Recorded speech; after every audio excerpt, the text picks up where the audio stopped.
আসসালামু আলাইকুম। যেহেতু আজকে সিটির হাট, তাই জন্য আমরা সিটির হাটের বিখ্যাত কালাভুনা ট্রাই করতে চলে আসলাম।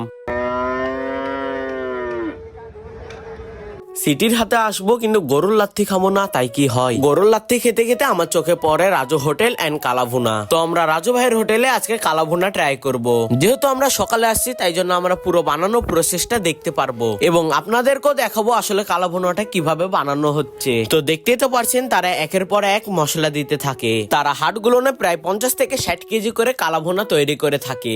তারা সিটির হাতে বিগত 30 থেকে 40 বছর আগ থেকে ব্যবসা করে আসছে। তাহলে তাদের হাতের কালাভুনা কেমন হবে বুঝতেই তো পারছেন। এই কালাভুনা আগে লাল ভুনা হবে, তারপর জাল করতে করতে এটা কালাভুনাতে পরিণত হবে। বিগত তারা 1 থেকে 1.5 ঘন্টা ধরে জাল করতে করতে কিন্তু এই কালাভুনাটা হয় এবং তার সাথে একটা স্পেশাল মশলাও দিয়ে দেয় তারা। এবং দেখতেই তো পাচ্ছেন কত সুন্দর কালার চলে আসে কালাভুনাতে। কি বলবো, এত সুন্দর গ্রান আছে, খাওয়ার আগে আমার জিভাতে জল চলে আসে। এই সিটির হাটের কালাভুনা খেতে কিন্তু দূর দূরান্ত থেকেও মানুষ এসে থাকে। যেখানে দূর দূরান্ত থেকে মানুষ আছে, সেখানে তো আমরা রাজশাহীর ছেলে, আমরা আসবো না তা কি হয়? অবশেষে চুলা থেকে কালাভুনাটাকে নামাই নেয়। নামে নিয়ে আরো একটা কড়াই তুলতে থাকে ভালো করে ভাজার জন্য।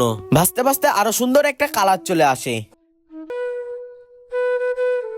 তো দেখতে তো পাচ্ছেন আমার হাতে দিয়ে চলে যায় কালাভুনা। তো এই কালাভুনার প্রাইস নেয় 160 টাকা, যেখানে থাকছে 5 থেকে 6 পিস মাংস। তো এখন খেয়ে দেখবো আসলে কেমন খেতে। গোস্তগুলো খুবই গরম ছিল এবং একবারে কালো কুচকুচা হয়েছিল।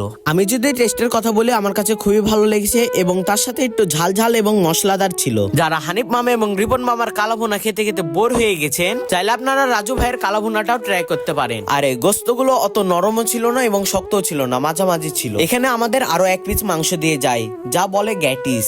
আর হাটের দিনগুলোতে অনেক মানুষ হয় এখানে। তো সব মিলিয়ে আমার কাছে খুবই ভালো লাগে। তো আজকের ভিডিও এই পর্যন্ত। আপনাদের যদি ভালো লেগে থাকে কমেন্টে জানাবেন এবং কে কে রাজু ভাইয়ের হোটেলে কালাভুনা খেয়েছেন কমেন্টে জানাবেন। আসসালামু আলাইকুম।